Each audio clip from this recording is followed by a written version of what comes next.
কথায় আছে যে ভাগ্যের খেলা অত্যন্ত বিকট হয়। দেবতারাও বুঝতে পারেন না যে এই খেলা কি। আমরা তো শুধু সাধারণ মানুষ। ঠিক আছে, সিদ্ধান্তের কথা বলি। সিদ্ধান্ত নেওয়া তো আপনারই হাতে আছে। কেন? দেখুন, ভাগ্য আপনার সিদ্ধান্ত পাল্টাতে পারে না, কিন্তু আপনার সিদ্ধান্ত, এটা আপনার ভাগ্য অবশ্যই পাল্টাতে পারে। তাই ভাগ্যের উপরে নির্ভরশীল থাকবেন না। মনোসংযোগ করুন আজকের সিদ্ধান্তের ওপর। শান্ত মনে বিচার করুন, তারপর সিদ্ধান্ত নিন, কারণ এই সিদ্ধান্ত এটা বড়ই গুরুত্বপূর্ণ। আপনার আজকের সিদ্ধান্ত আপনার ভবিষ্যতের কাঠামো। আপনার আজকের এই সিদ্ধান্ত ভবিষ্যতে সৌভাগ্য হতে পারে, আবার দুর্ভাগ্যও হয়ে দাঁড়াতে পারে। সিদ্ধান্ত আপনার।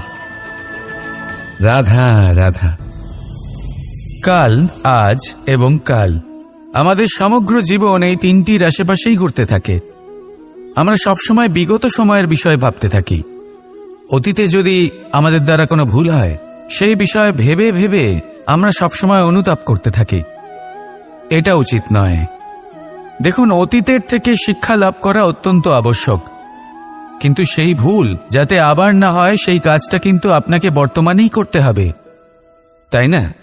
দ্বিতীয় কথা, আমরা সবসময় ভাবি আগামী দিনের বিষয়ে, ভবিষ্যতের বিষয়ে। আমরা ভাবি যে কাল করে নেব, আজ এই কাজ করতে পারছি না, কোনো ব্যাপার নয়, কাল করে নেব। আজ কাজটা শুরু করতেই পারলাম না, কোনো ব্যাপার নয়, কাল করে নেব। আজকের দিনটাই ভালো ছিল না, কোনো ব্যাপার নয়, সেটা কাল করে নেব। ব্যাপারটা বুঝুন, আপনি নিজের সময় নষ্ট করছেন।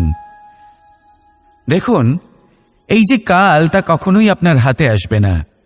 তাই যে কাজ করতে চান সেটা আজকেই করুন, অন্তত শুরুটা করুন। কারণ এই আগামী সময় তা সবসময় আপনার থেকে এক কদম আগে থাকবে, একদিন এগিয়ে থাকবে। জানেন কেন? কারণ এই কাল আপনার জন্য অপেক্ষা করবে না, সেই জন্য আপনিও এর জন্য অপেক্ষা করবেন না। যা করার তা আজকেই শুরু করুন। কারণ যে বর্তমানে নিজের ভিত স্থাপন করেন না, ভবিষ্যৎকালে তার সুন্দর শক্তিশালী ভবন কখনো নির্মাণই হয় না। আসুন আর আমার সাথে ভালোবেসে বলুন, রাধা রাধা। জীবনে এমন কি আছে যা আপনাকে অজান্তে শিখরে পৌঁছে দিতে পারে বা আপনার পতনও ঘটাতে পারে? সঙ্গতি। যদি আপনি কোনো শ্রেষ্ঠ ব্যক্তির সঙ্গ লাভ করেন, তাহলে তার শুভ চিন্তা, তার গুণ, তার স্বভাব আপনার মধ্যে চলে আসবে। আপনি আরও শ্রেষ্ঠ হয়ে উঠবেন। আবার সেখানেই যদি আপনি কোনো দুষ্ট ব্যক্তির সঙ্গতি লাভ করেন, কোনো খারাপ মানুষের সঙ্গতি লাভ করেন, তাহলে আপনার শুভ চিন্তা, আপনার গুণ, তা যে কখন আপনার থেকে কেড়ে নেওয়া হবে সেটা আপনি জানতেও পারবেন না। দেখুন, এই সঙ্গতি হলো অত্যন্ত গুরুত্বপূর্ণ। এই সঙ্গতি আপনার নিয়তি নির্ধারণ করে। আপনাকে উদাহরণ দিলে, বৃষ্টির ফোঁটাকে দেখুন। যদি কোনো ফোঁটা গাছের পাতায় এসে পড়ে, তাহলে তা জীবন দান করতে পারে। যদি এমন কোনো ফোঁটা সাপের মুখে এসে পড়ে, তাহলে তা বিষে পরিণত হয়। যেমন সঙ্গ, তেমন নিয়তি। এবার দুর্ভাগ্যের বিষয় হলো এটাই যে বর্ষার ফোঁটা নির্ধারণ করতে পারে না সে কোথায় পড়তে চায়। তার নির্বাচনের ক্ষমতা নেই। কিন্তু আপনি, আপনার কাছে তো বিবেক আছে, আপনি ভাবতে পারেন, চিন্তা করতে পারেন। তাহলে আপনি ভাবুন, আপনি কি এমন সঙ্গ চান যা শ্রেষ্ঠ, নাকি এমন সঙ্গ চান যা অশুভ? নির্বাচন আপনারই। শ্রেষ্ঠ সঙ্গ বাছুন আর আমার সাথে ভালোবেসে বলুন, রাধা রাধা। সুরক্ষা। এই সুরক্ষা আসলে কি? এটা কি কোনো কবচ, নাকি কোনো সীমা? এই সুরক্ষা আসলে অন্য কিছু। আমাদের মাতা পিতা, আমাদের প্রিয়জন, আমাদের বন্ধু, এই সমাজ, আমাদের শুভাকাঙ্ক্ষী, আমাদের আত্মীয়, এনারা সবাই আমাদের জীবনে কোনো না কোনোভাবে সুরক্ষা দিয়ে থাকেন, একটা কবচ দিয়ে থাকেন কোনো না কোনো রূপে। কিন্তু দেখতে গেলে আমাদের পরাক্রমের পথে, আমাদের বীরত্বের পথে, আমাদের সাহসের পথে এই সুরক্ষাই সবথেকে বড় বাধা হয়ে দাঁড়ায়। একবার ভেবে দেখুন, যদি আপনি কোনো সুরক্ষাই না পান বা যদি আপনি এই সুরক্ষা ভেঙে বাইরে আসতে পারেন, তাহলে আপনার বীরত্ব চরম সীমায় পৌঁছে যায়। কেন? কারণ তখন আপনি জানেন যে এই সংসারের সম্মুখীন আমাদের নিজেদেরই হতে হবে। আপনি বুঝে যান যে শত্রুর সম্মুখীন এবার নিজের বলের দ্বারা, নিজের পরাক্রমের দ্বারা, নিজের সাহসের দ্বারা করতে হবে। আর তখন আমাদের মনের মধ্যে এই শক্তি জাগ্রত হয়। এই শক্তি অন্তরেই বসবাস করে। শুধু এটা চিনে নিতে হবে, একে জাগ্রত করতে হবে। আর এটা সুরক্ষা ভেঙে যাওয়ার পরেই সম্ভব হয়। আর যারা নিজের শক্তি সম্পর্কে জানেন, যিনি নিজেই জানেন তিনি কতটা শক্তিশালী, তিনি নিজেই নিজের সুরক্ষা কবচ চিরকালের মতো ভেঙে ফেলে দেন, ঠিক কর্ণের মতো। আর তারপরে দেখুন, আপনার পরাজয় হোক বা বিজয়ী হোক না কেন, সেটাই অনেক বড় হয়, সেটাই প্রশস্ত হয়ে থাকে। সেই জন্য ত্যাগ করুন নিজের ভয়কে, নিজের আশেপাশের এই সুরক্ষা চক্রকে ভেঙে ফেলুন আর সম্মুখীন হন এই সংসারের নিজের শত্রুর সম্মুখীন হন। পরাক্রমের এই অঙ্কুর, তা অঙ্কুরিত হওয়ার জন্য বীজের উপরের এই কবচ, এটা ভেঙে যাওয়া অতি আবশ্যক। আসুন আমার সাথে ভালোবেসে বলুন, রাধা রাধা। ভাবনা, এই ভাবনা সত্যি হয়ে সামনে আসে, এটা হলো কঠোর সত্যি। কারণ ভাবনাই হলো সেই বীজ যা সত্যরূপী সেই চারাকে জন্ম দেয়, তাকে বিকশিত করে। এবার ভাবুন, যদি এই বীজ কাঁটা গাছের হয়, তাহলে তা ছায়া দেবে না, তা শুধুই কাঁটা প্রদান করবে। সেইখানেই যদি এই বীজ বট গাছের হয়, তাহলে তা এমন এক গাছে পরিণত হবে যা অনেক বছর ধরে অনেক মানুষকে ছায়া প্রদান করবে, পাখিদের বাসা হবে। সেইভাবেই এই ভাবনা, যদি এই ভাবনা নিচু মানের হয়, তাহলে আপনাকে আশঙ্কিত করবে। যদি এই ভাবনা উচ্চ মানের হয়, তাহলে আপনাকে সমাধান দেবে। সেই জন্য ভেবেচিন্তে নিজের এই ভাবনা চয়ন করুন। এই ভাবনা আপনাকে আশঙ্কাও দিতে পারে, সমাধানও দিতে পারে। কি নির্বাচন করবেন আপনি, শঙ্কা নাকি সমাধান? নিচু মানের ভাবনা নাকি বড় মাপের ভাবনা?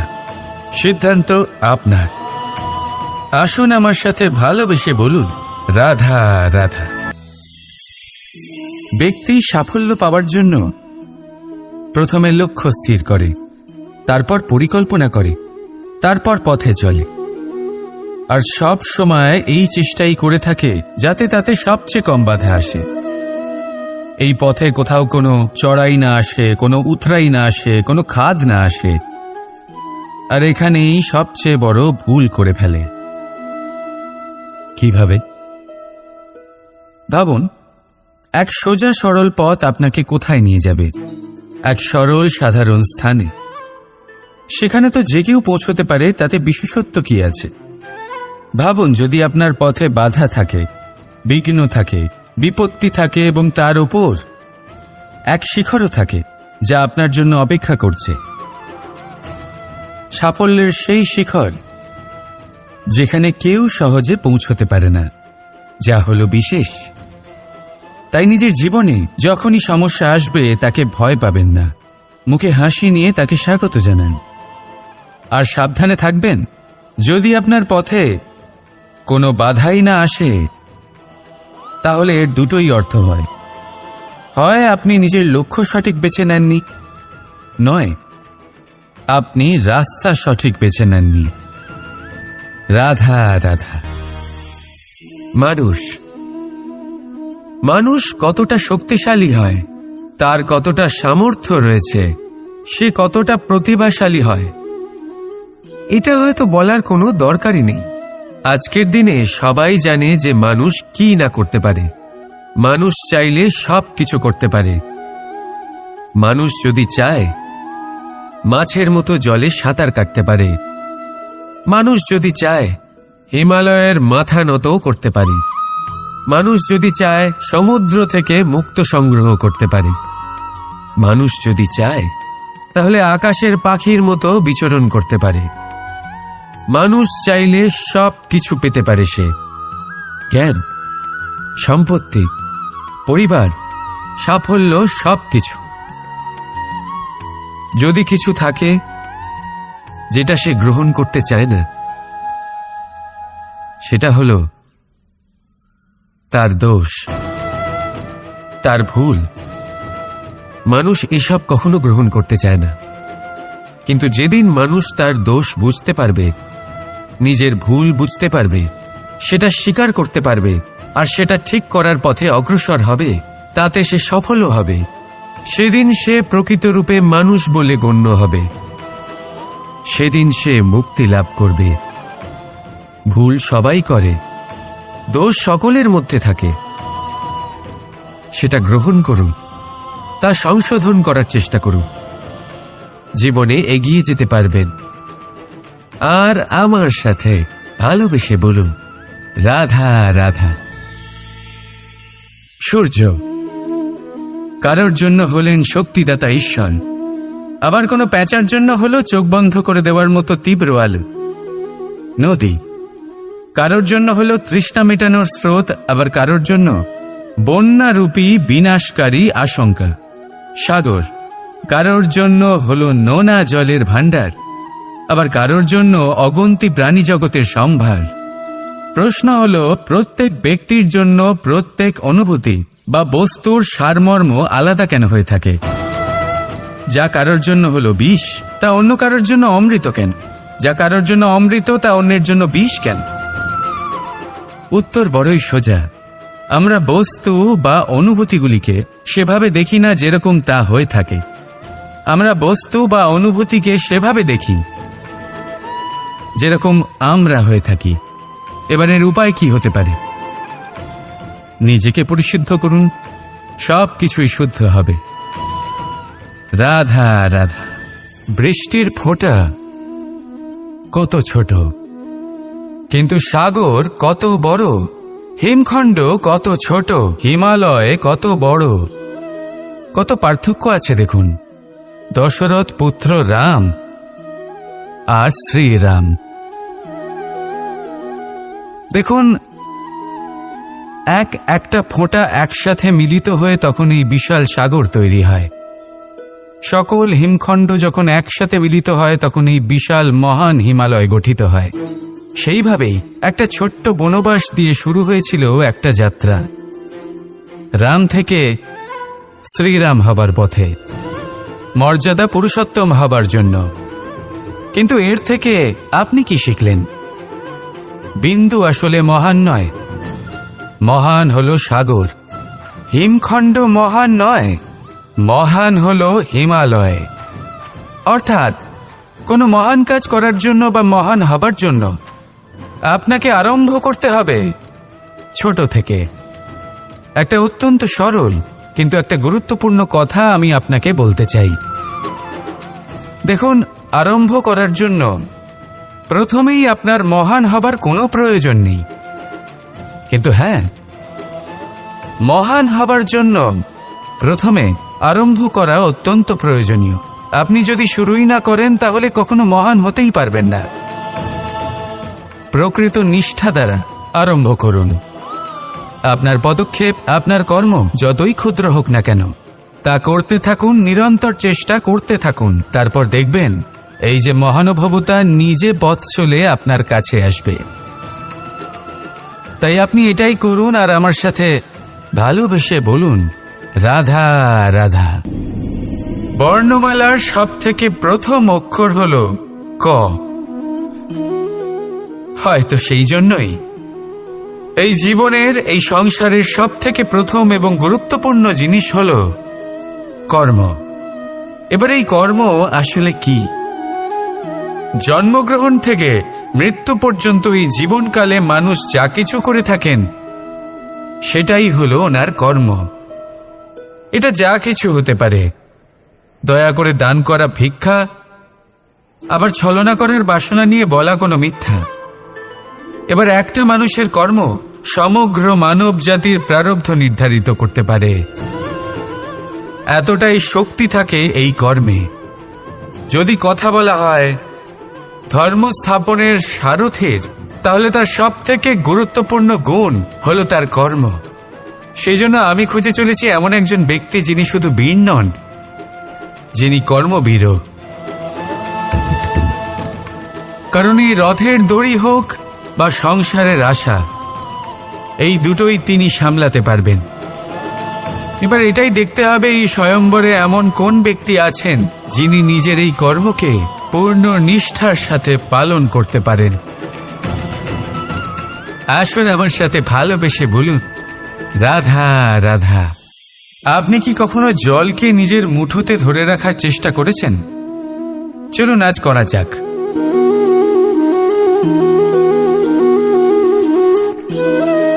যদি আপনি নিজের মুঠো জোরে বন্ধ করেন, জল ধরে রাখতে পারবেন না। যদি আপনি তাকে এমনি বইতে দেন, তাহলে ও নিজের পথ নিজেই করে নেবে, আর আপনার হাতেও থেকে যাবে। আমাদের জীবনও হলো কিছুটা এরকম, জলের মতো। নিজের পথ নিজেই করে নেয় এই জীবন। প্রত্যেক সমস্যার সমাধান নিজেই করে নেয় এই জীবন।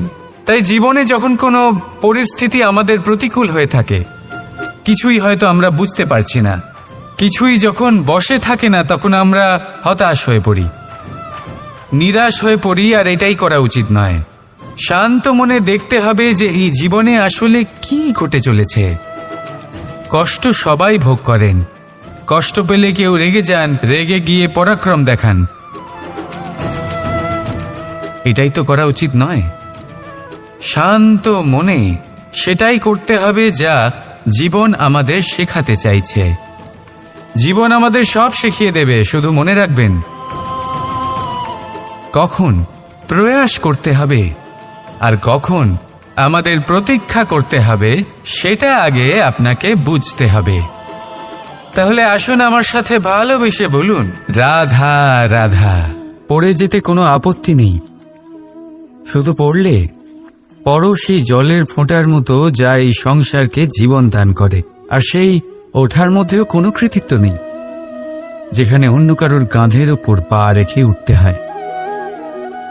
নিজের অস্তিত্ব হারাতে কোনো ক্ষতি নেই, যদি তা সেই বীজের মতো হয় যা এক নতুন গাছের অস্তিত্বকে জন্ম দেয়। কিন্তু সেই অস্তিত্বের জন্মে কি লাভ যা অন্য কারোর স্বপ্নকে নস্যাৎ করে তৈরি হয়। ক্রোধে খারাপ কিছুই নেই, যদি তা কোনো দুষ্টকে সঠিক পথে চালনা করে। কিন্তু সেই মেনে নেওয়া, সেই দয়ায় কি লাভ যা আপনাকে দুর্বল করে। অর্থাৎ খারাপ বা ভালো কর্ম হয় না, শুধু সেটা কখন, কোন স্থানে, কিভাবে করা হবে, সেই সিদ্ধান্ত খারাপ বা ভালো হয়। সঠিক সময় করলে তা হয় গুণ, নয়তো হয় খুন, যা আপনাকে ভিতরে ভিতরে নষ্ট করে দেবে। রাধা রাধা। সব থেকে ভালো যুদ্ধ সেটাই যা কখনো লড়াই হয়নি, অর্থাৎ বোঝাপড়া, সন্ধি। সব আবশ্যক পরিস্থিতিকেই শুভ করা যায়। নিজের থেকে শক্তিশালীর সাথে যিনি সন্ধি করেন তিনি বিদ্বান। নিজের সমকক্ষের সাথে যিনি সন্ধি করেন তিনি গুণবান। আর নিজের থেকে দুর্বলের সাথে যিনি সন্ধি করেন তিনি দয়াবান। একটা যুদ্ধ আপনার একাধিক শত্রু তৈরি করতে পারে, কিন্তু একটা মীমাংসা আপনাকে একটা বন্ধু দিতে পারে। তাই হাতের মুঠো তখনই শক্ত করুন যখন যুদ্ধ এড়ানো অসম্ভব হয়ে পড়ে, নয়তো হাত বাড়িয়ে হাত মেলান। কারণ মিলনে যে সুখ, যাতনায় তা নেই। রাধা রাধা। আজ আমি আপনাদেরকে 3টি প্রশ্ন করব। তাহলে প্রথম প্রশ্ন, এমন কে আছে যার ওপর আপনি অনর্গল প্রহার করার পরেও সে হাসে আর আপনাদেরকে আনন্দ দেয়? আপনাদের উত্তর হবে ভূমি বা বৃক্ষ। দ্বিতীয় প্রশ্ন, এমন কে আছে যে আপনার কিছু না বলাতেও সব জেনে যায়, সব বুঝে যায় আর নিঃস্বার্থভাবেই আপনার সাহায্য করতে থাকে? এবার আপনাদের উত্তর হবে ভাই বা বন্ধু। আর তৃতীয় প্রশ্ন, এমন কোন ভগবান আছেন যিনি নিজে বিষ পান করে আপনাকে জীবনের অমৃত প্রদান করে? আপনি হয়তো উত্তর দেবেন মহাদেব। যদি আপনার উত্তর এইগুলি হয় তাহলে সেই উত্তর ভুল। এই সমস্ত প্রশ্নের একটাই সঠিক উত্তর আছে, আর তা হল মা। স্তন্য পান করার সময় আপনি পা দিয়ে কত তাকে মেরেছেন, কিন্তু তাও উনি হাসি মুখে আপনাকে আশীষ দিতে থেকেছেন। আপনি কিছু না বললেও উনি সব জেনে যান, আর এই জীবনের কঠিন পরিস্থিতির বিষ পান করে আপনাকে সুখের অমৃত দেন। এই জীবনে আপনি যাই করে নিন না কেন, মায়ের ঋণ কখনো পরিশোধ করতে পারবেন। যদি কিছু করতে চান তবে জীবনের আনন্দের মধ্যে, অনুভূতির মধ্যে আর ধন্যবাদের মধ্যে নিজের মাকে মনে রাখবেন। আর আমার সাথে ভালোবেসে বলবেন, রাধা রাধা।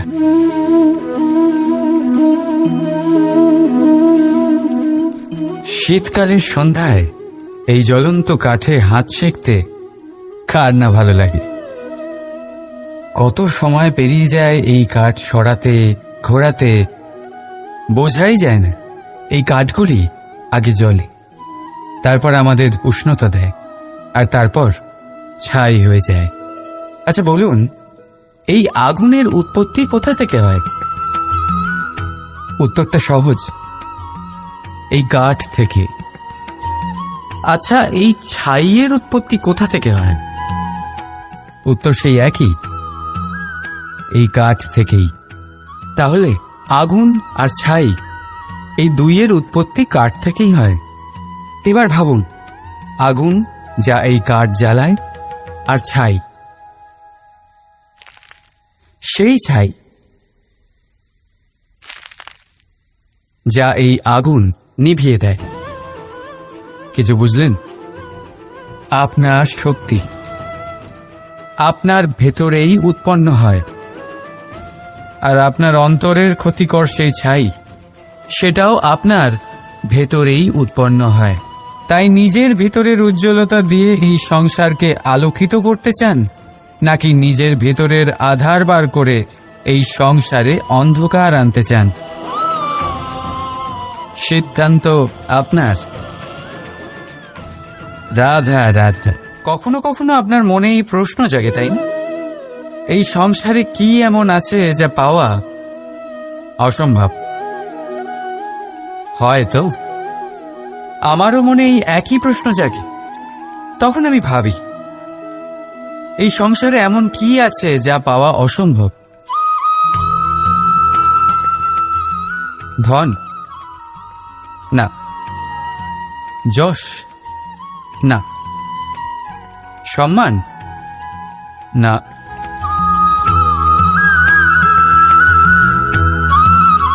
প্রেম? না। তাহলে কি আছে এমন যা পাওয়া অসম্ভব? ভেবে দেখুন। উত্তর হলো স্বয়ং নিজের ভুল, স্বয়ং নিজের দোষ, যা কেউ কখনো পায় না। আর কেউ যদি তা পেয়েও যায়, সেই ব্যক্তি নিজের ভুল কখনোই স্বীকার করতে চায় না।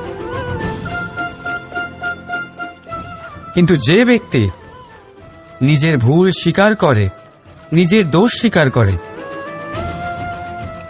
সংসারে কোনো কিছুই পাওয়ার জন্য তার সামনে কোনো বাধাই থাকে না। তাই আত্মবিশ্বাস অবশ্যই রাখুন। চেষ্টা করুন যেন আপনার দ্বারা কোনো ভুল না হয়, কিন্তু আত্মমন্থন করুন। আর যদি আপনার কোনো ভুল হয়েও যায়, তাহলে তা স্বীকার করুন, তা শুধরে নেওয়ার চেষ্টা করুন। আপনার জীবন পরম আনন্দে ভরে যাবে। রাধা রাধা। সংসারে আপনি এমন অনেকজন পাবেন যারা আপনাকে বলবেন যে আপনার কি করা উচিত, কিন্তু তার থেকেও বেশি গুরুত্বপূর্ণ বিষয় হলো আপনার কি করা উচিত নয়। আজ আমি আপনাকে এমন 3টি বিষয় বলবো যা নিজের জীবনে আপনার করা উচিত নয়।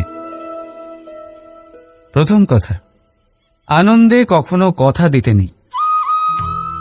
আনন্দ আপনার যুক্তি হরণ করে, আর তারপর আনন্দে দেওয়া এই কথা পরবর্তীকালে গলার ফাঁস হয়ে যায়। দ্বিতীয় কথা, কখনো ক্রুদ্ধ হয়ে উত্তর দেবেন না। ক্রোধ আপনার বিবেককে লুপ্ত করে, ভবিষ্যৎ দৃষ্টিকে অন্ধ করে। কিছু মুহূর্তের জন্য জন্ম নেওয়া এই ক্রোধ আর ক্রোধজাত উত্তর ভবিষ্যতে সারা জীবন এক প্রশ্ন হয়ে দাঁড়ায়। আর তৃতীয়ত, কখনো দুঃখে সিদ্ধান্ত নেবেন না। দুঃখ আপনার ভাবনা চিন্তা করার ক্ষমতা সীমিত করে দেয়, আর দুঃখী মনে নেওয়া সিদ্ধান্ত সব সময় দুঃখই দেয়। সত্যি কথা বলতে কি, বচন, উত্তর আর সিদ্ধান্ত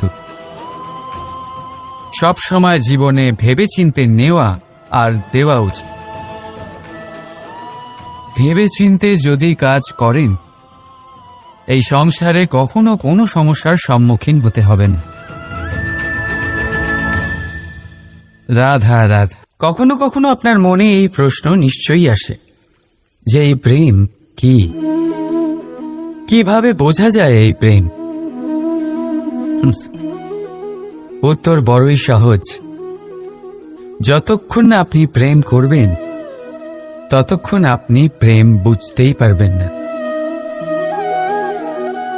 যদি রত্ন হয় মুকুটে সজ্জিত থাকতে হয়, তাহলে হীরেকে কাটার কষ্ট অবশ্যই সহ্য করতে হবে। প্রেমের সঠিক অর্থ বুঝতে গেলে মোহকে ত্যাগ করে আত্মসমর্পণ করতেই হবে। যে প্রেম কাউকে পাওয়ার জন্য করা হয়, সেই প্রেম প্রেম নয়, তা মোহ। তাই আত্মসমর্পণ করুন নিজেকে, নিজের অহংকারকে, নিজের অস্তিত্বকে, মোহকে, আর দেখবেন আপনার প্রেম স্বয়ং আপনার সাথে থাকবে। রাধা রাধা।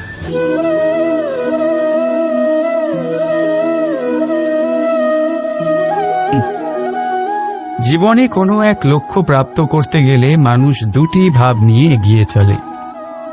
প্রথম, নিজের লক্ষ্যে পৌঁছানোর নিশ্চয়তা, আর দ্বিতীয়, নিজের লক্ষ্যে পৌঁছানোর পথ। সবাই এটাই করেন, কিন্তু সবাই নিজের লক্ষ্যে পৌঁছতে পারেন না। কেন?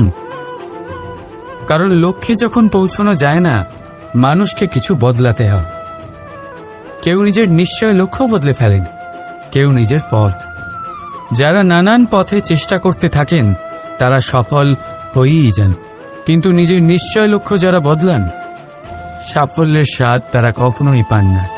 তাই নিজের নিশ্চয় লক্ষ্য কখনো বদলাবেন না, কারণ নিশ্চয় লক্ষ্য হারালে পূর্ণিমার রাতেও চন্দ্রগ্রহণ দেখা যায়। নিজের নিশ্চয় লক্ষ্য বজায় রাখুন, আপনি সাফল্য অবশ্যই পাবেন। রাধা রাধা। নিজের মহলের সবচেয়ে উচ্চতায় দাঁড়ানো এক ব্যক্তি, তারও মনে একটা ভয় থাকে। ভয়, সেই মহলের ভিত নড়ে যাওয়ার ভয়, নিজের পতনের ভয়। আর সেই কারণেই সেই উচ্চতার সম্পূর্ণ আনন্দ সে উপভোগ করতে পারে না। কিন্তু আপনি কি কখনো কোনো গাছের ডালে বসে থাকা কোনো পাখিকে দেখেছেন? সেই ডাল ভেঙে গেলেও তার পড়ে যাওয়ার ভয় থাকে না। কেন? কারণ তার নিজের ডানার ওপর বিশ্বাস আছে। ঠিক সেইভাবেই আমাদের মধ্যে বেশিরভাগ মানুষ কোনো না কোনো সাহায্য নিয়ে উচ্চতায় পৌঁছেছেন, কারোর সাহায্য নিয়ে সাফল্য অর্জন করেছেন। কিন্তু সাফল্যের আনন্দ শুধু তারাই অনুভব করতে পারেন যাদের মনে পড়ে যাওয়ার ভয় নেই। তাই কারোর সাহায্যের উপর নয়, নিজের সামর্থ্যের উপরে বিশ্বাস রাখুন। রাধা রাধা।